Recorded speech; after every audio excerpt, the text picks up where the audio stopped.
அனைவருக்குமே வணக்கம். சற்று முன் கிடைத்திருக்கக்கூடிய ஒரு மிக மிக முக்கியமான செய்தி ஒன்று வெளியாகியுள்ளது.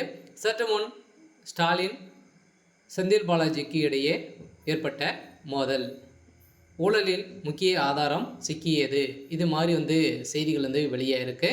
இப்போ பார்த்தீங்கன்னா முதல்வர் ஸ்டாலின் அவர்களுக்கும் செந்தில் பாலாஜி அவர்களுக்கும் இடையே பார்த்தீங்கன்னா மோதல்கள் ஏற்பட்டு வருவதாக ஒரு தகவல் வெளியாக இருக்குது. சொல்ல பார்த்தீங்கன்னா இப்போ செந்தில் பாலாஜி அமைச்சராக இல்லை. ஸோ இப்போ பார்த்தீங்கன்னா இல்லாத அமைச்சராக தான் இருக்கார் இல்லையா. திடீர்னு ராஜினாமா செய்தார். ஸோ அதே மாதிரி திமுகவில் முக்கிய அமைச்சர்கள் செந்தில் பாலாஜியும் அதே மாதிரி பொன்முடி அவர்களும் அமைச்சர் பதவியிலிருந்து நீக்கப்பட்ட சம்பவம் பரபரப்பை ஏற்படுத்தியிருந்தது. இருந்தாலுமே மீண்டும் செந்தில் பாலாஜி அமைச்சராக பொறுப்பேற்க போகிறாரு அப்படின்ற மாதிரி அஃபிஷியலாகவே தகவல் வெளியாகி வருது.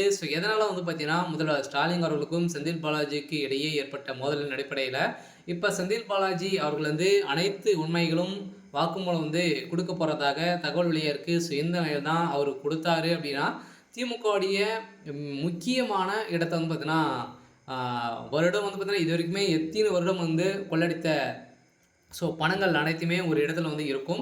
அந்த பணங்கள் எல்லாம் பார்த்தீங்கன்னா காட்டி குடிக்க விதமாக தான் இப்போ அதிரடியாக செந்தில் பாலாஜி அவர்கள் வாக்குமூலம் கொடுக்க போகிறதாக தகவல் வெளியாக இருந்தது.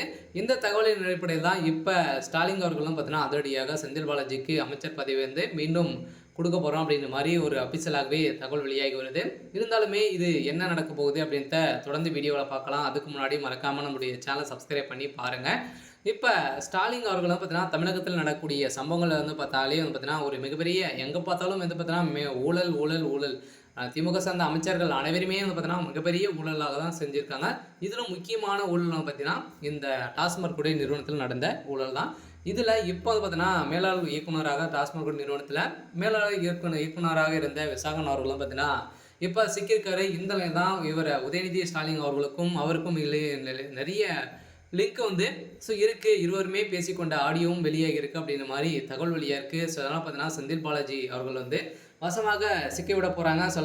திமுகவுக்கு தெரியாமலே பார்த்தீங்கன்னா செந்தில் பாலாஜி அவர்கள் எக்கச்சக்கமான பணங்கள் 40,000 கோடிக்கு மேலே மெகா ஊழல் நடந்திருக்கு அப்படின்ற மாதிரி பார்த்தீங்கன்னா செந்தில் பாலாஜி மீது பள்ளி போடக்கூடிய விதமாக தான் நடந்திருக்கு. இந்த பணங்கள் அனைத்துமே ஸ்டாலினுடைய தரப்புக்கு தான் போயிருக்கு. இருந்தாலுமே செந்தில் பாலாஜி அவர்கள் தான் இதில் மாட்டி சிக்கி கொண்டு இருக்காரு. இருந்தாலும் இந்த ஊழலின் அடிப்படையில் முக்கிய ஆதாரம் சிக்கிய அடிப்படையில் இப்போ ஸ்டாலின் அவர்கள் வசமாக சிக்கியிருக்காரு. செந்தில் பாலாஜி அவர்கள் எந்த ஒரு செயல் செய்தாலும் அதற்கு ஆதாரம் பார்த்தீங்கன்னா வைத்திருப்பார். இந்த ஆதாரத்தின் அடிப்படையில் இப்போ ஸ்டாலின் அவர்களுடைய கதை ஒட்டுமொத்தமாக முடிய போகுது. திமுகவே பெரும் பரபரப்பை தான் இருக்காங்க. இருந்தாலும் என்ன நடக்க போகுது அப்படின்றத வெயிட் பண்ணி பார்க்கலாம். இது மாதிரி செய்திகளை தெரிஞ்சுக்கணும் அப்படின்னா மறக்காமல் நம்மளுடைய சேனலை சப்ஸ்கிரைப் பண்ணி சப்போர்ட் பண்ணுங்கள். தேங்க்யூ.